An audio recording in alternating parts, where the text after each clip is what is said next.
President Trump and First Lady Melania Trump are leaving the White House to head to the Kennedy Center to watch a performance of Les Mis with JD and Usha Vance. Here you can see President Trump opening the door for Melania, very presidential, very gentlemanly. But before they leave, a Reuters reporter asks President Trump, why are U.S. dependents and military personnel being evacuated from the Middle East? U.S. dependents being authorized to leave the Middle East? Say it. Why are U.S. dependents of military personnel being authorized to leave the Middle East? I have to say thank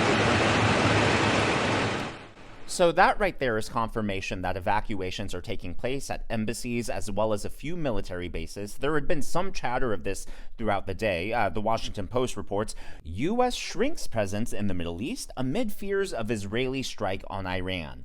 Now, that's the Washington Post, so take it all with a grain of salt, but their angle here is that if the Middle East goes up in flames, it'll be because Israel strikes Iran without permission from the United States. Basically, they would circumvent our authority and strike Iran, and if and when Iran retaliates, it'll not only be against Israel, but against United States embassies and military bases. Now, the reason I did want to share this article is because it really puts into perspective the scope of everything that's happening right now. So according to the Post, the State Department recently ordered all embassies within striking distance of Iranian assets, including missions in the Middle East, Eastern Europe, and Northern Africa to convene emergency action committees and send cables back to Washington about measures to mitigate risks. That procedure led to Secretary of State Marco Rubio's decision Wednesday to authorize the departure of non-essential personnel in Iraq. We are constantly assessing the appropriate personnel posture at all our embassies, according to a State Department official. They added, based on our latest analysis, we decided to reduce our footprint of our mission in Iraq. But it's not just us reducing our footprint in Iraq, according to the New York Times. If you take a look at that subheading there, the State Department said it has decided to shrink the U.S. footprint in Baghdad, and Britain issued a warning about increased tensions within the region. Specifically, according to Reuters, the British Maritime Agency warned British ships to be on high alert. So the UK is definitely on edge as well, and they're worried that military escalation will affect all the ships within their jurisdiction. Now, when President Trump arrived at the Kennedy Center, he was asked again about these evacuations that are going on. An update on Iran. Because you're in charge. Say it again. Yes, a question from Newsmax. Could you provide an update on Iran? We're hearing reports that U.S. personnel are being moved out of the region within striking distance.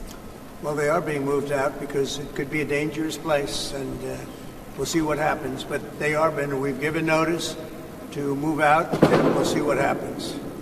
Is there anything that can be done to dial the temperature down in the region? They can't have a nuclear weapon. Very simply. They can't have a nuclear weapon. We're not going to allow that.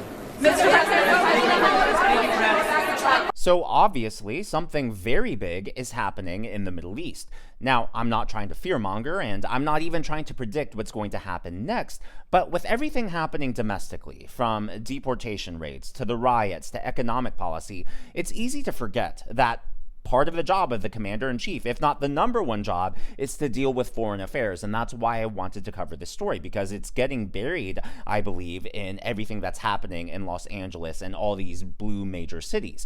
Well, there are two major days, two major milestones this week that we're going to want to keep an eye on. The first one is tomorrow, Thursday, June 12, and the second one is Father's Day, Sunday, June 15.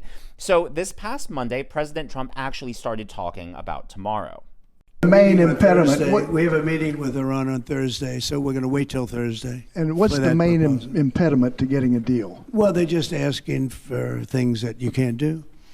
They don't want to give up what they have to give up. You know what that is. They seek enrichment. We can't have enrichment. We want just the opposite. And so far, they're not there.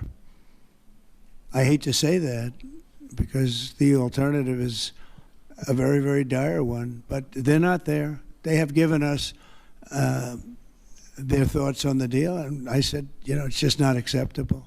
The main topic for Prime Minister Netanyahu today when you spoke? I would say, yeah. I don't know what else. I can talk about the weather.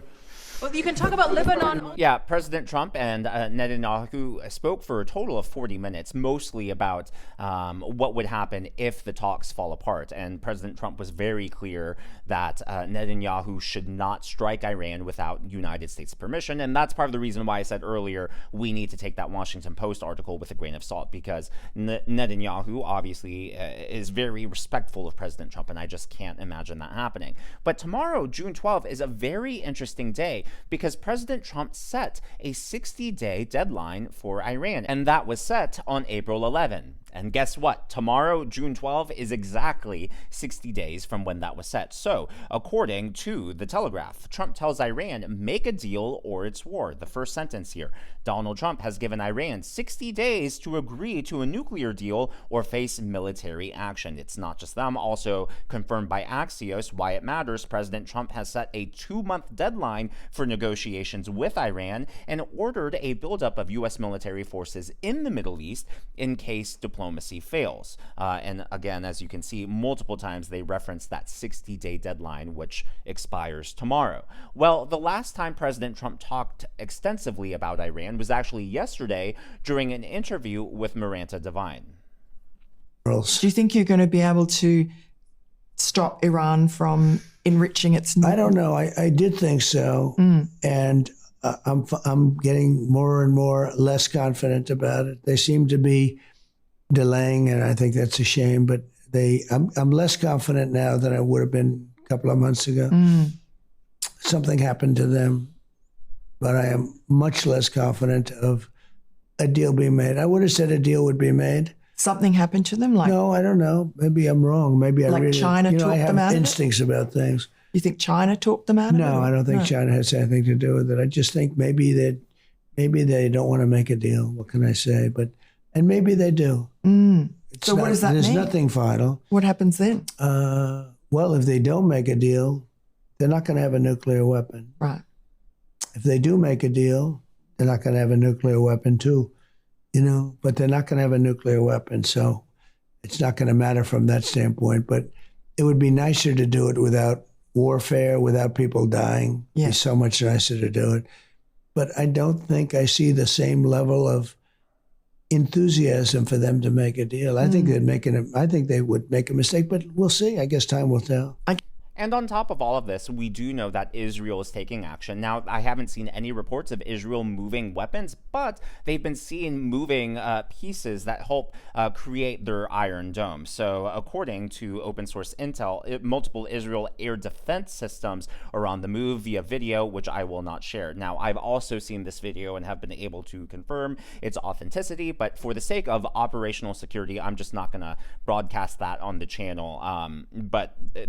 Pieces are definitely being moved, but again, from what I can tell, it's not like rocket or missile launchers. It's more defense side. So you have 3 countries at least on high alert: Israel, the United States, and the United Kingdom. Now, the reason I wanted to talk about this, aside from it being overshadowed by what's happening domestically, is there are 2 key points I want to make. Number one, we're not going to have a repeat of Benghazi. I mean, part of the reason we trust our president is to keep us all safe, and that includes Americans abroad. And so the fact that they're proactively evacuating non-essential personnel, their dependents, family members from these areas tells us that they're really thinking about people's safety. President Trump talks all the time about wanting to prevent needless deaths, and he is very against war. And if you've read any of the books about him and any of the books with insider accounts, he has a very healthy fear of nuclear war, nuclear weapons. It's one of the things he just absolutely hates.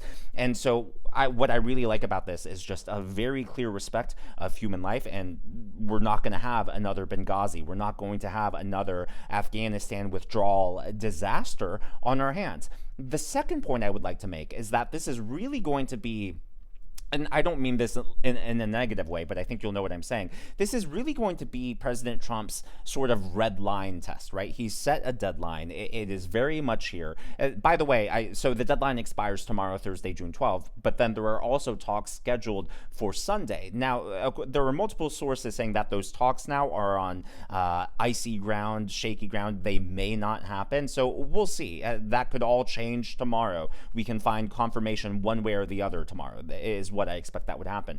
But President Obama set a red line, and obviously that was trampled on, and Obama didn't do anything. I don't think President Trump's going to be like that. I think part of the reason why he has so much respect, not just here in America, but around the world, is because when he says he's going to do something, he does it. And oftentimes he over-delivers. Now, obviously, no one wants war. No one wants endless and needless bloodshed. So we're going to see what happens here. But I just did want to make this video quickly before the end of the day to bring it up to everyone's attention. And I don't really have a question of the day for this video, with the exception of what military action, if any, do you approve of for this situation? Should a deal not be made? Should negotiations fall by the wayside? Let me know down in the comments below. If you haven't already, please be sure to leave me a thumbs up. I know it's a simple thing to ask for, but it really does help me reach more viewers like you in the algorithm. Be sure to smash that subscribe button and to check out one of these videos.